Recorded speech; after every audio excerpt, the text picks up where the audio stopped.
Hanging out with Dean Reynolds out here. This one was done a little while ago. This was actually done on a rainy Friday. I believe 24th, if we're not mistaken, right? I believe it's the day today. All the days roll into one, Doug. That's true. When you work I in know racing, it's Friday. It gets that way. I know today is today, and I know what tomorrow I'm doing, and that's about it. This one falls, and I like to call him, who the heck is this guy? We're going to find out who Dean Reynolds is, and not in addition to his work with DIRTcar, he is the current director of DIRTcar Northeast, has been in that position since 2018, worked for ESS for 29 seasons, got out of the position in 2021. Last year was his last year. We're going to get to know a few things about Dean. How we doing? Doing good, Doug, and wish we were racing, but hey, we'll get there. Yeah, we will. Yep. And we would have been out in Ohio right about now. So you told me, unlike a lot of people who find racing somewhere along the way in your life, your earliest memories are racing. Yeah, that's how I became the love of the racing. Is my father was a race fan, went to Orange County Fair Speedway, and he told me about 6 months old I went to my first race in the drive-in section at Orange County Fair Speedway. And we stayed back there, and then I think he waited till I was about 3 or 4 years old where he thought I could handle the noise, and then we went over to the front stretch. And I was a weekly fan at Orange County since 67. I was born in 66 in November.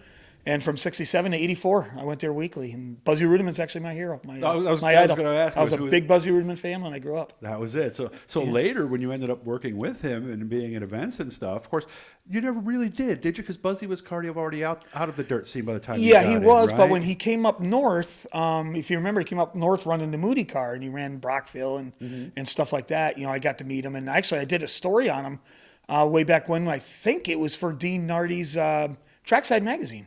I did a story on Buzzy Rudiman, and that's how I really got to meet him. And I got to meet him through Jimmy Ferlito, because Jimmy Ferlito's a good friend of Buzzy, and I worked for Jimmy in 1988 at Brewerton Speedway. I did the PR for 1 year. Track for a while, and I remember when him and his son were both running together at Canandaigua. Yep. I think it was mid-90s. I got to know David very well. Yeah, good guy too. Yes, had some fun in the Cup crew, and they still building cars as far as we know. I think they're still building those UMP modifieds. I believe. I know David was real deep in them, and I saw both of them down in Florida. We were down there at Evolution. I said hi, and they still remember me actually, which is really cool. Yeah, they're both that was really cool. So down to earth and everything too, just good people. Yeah. When did you start thinking, I want to work in racing, or was that ever even a thought?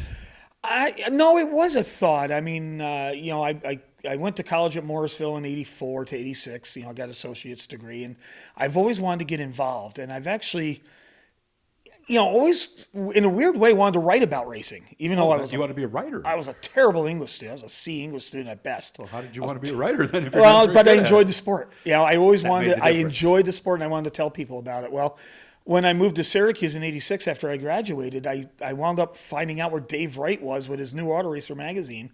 And I started hanging out at the office. And, I'm this little punk 19-year-old kid hanging out, bugging the crap out of him. And then all of a sudden, he just showed me how to start laying out a magazine. And I became a managing editor of the magazine after a couple of months, believe it or not, and I enjoyed that. And I wrote a couple stories. My first story didn't make the magazine because it was god-awful. Really? And then my second story I wrote was about...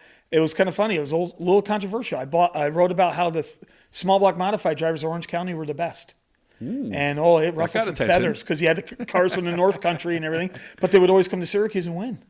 And you told me Syracuse and actually Super Dirt Week was what got you up here in the first place. Yeah, actually, when I graduated high school and then I started looking for colleges, it was upstate New York. And ironically, I went to Morrisville because they had a baseball program, and I really loved playing baseball. It was my favorite sport. And, I wanted to play baseball there too. And then I also liked computers back then. So I went to Morrisville, applied for computer information systems, and they disbanded the baseball team the year I got there. Oh, perfect. So I had to wind up playing intramural sports there and stuff like that. And then, I did play sports. But I moved up here because of Super Dirt Week, believe it or not. I said I told my dad I'm going to live in Syracuse. And then the day I graduated at Morrisville, we went to Syracuse. It took 2 days to find the apartment, and then my father gave me a little bit of money and kicked me in the ass and says, "You're on your own." There you go. And that's it. Been on my own ever since. Make a career now. So was it also the racetracks around in the whole scene in Central New York? Yes, that's what it was. Yeah, and I traveled to some of those racetracks when I was at Morrisville. We had some friends there. Ironically, Mike Jeffrey, who used to run.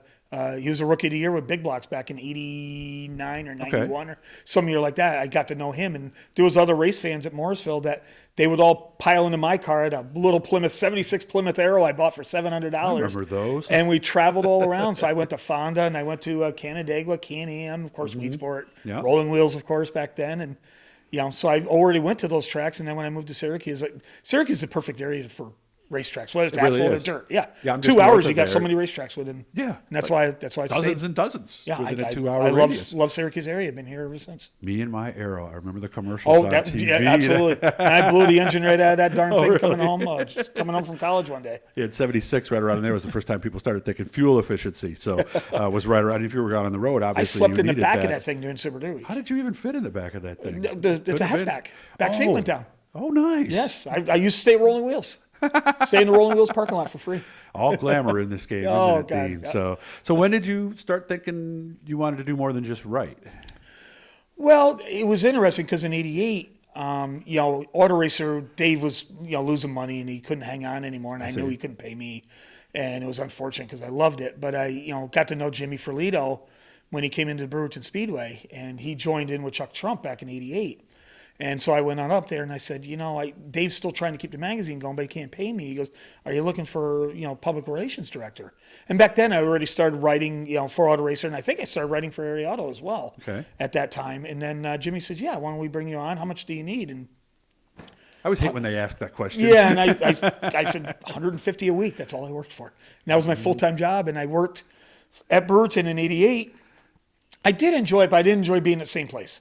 Oh, okay. I did enjoy being the same track every Friday. I always wanted to travel. I wanted to go to different tracks. Answering the phone. Yeah. So then I became, ironically, the first, I think, full-time writer for Area Auto that traveled. I think it was the Skull Series back then. Yes, it might it not was. even be CRC. And then I did that. Lenny helped me out a little bit, and I did that. And then when I moved on for that in ESS, then came Kevin Kovac after that, and then came Brett Dale, and then came Mike Mallett, all in that order. And that's how we got started. And then right there, that's where I knew I wanted to do something in racing more. Yeah, and Kevin went on to World of Outlaws, if I'm not mistaken, after his time here. Haven't heard that name in quite some time. We all moved on. I hope you're doing well, Kevin, too. You actually got a chance to race. I remember seeing you down at Afton. I think it was I-88 at the time, but you got a chance to run a 305. And I remember you didn't do too darn bad.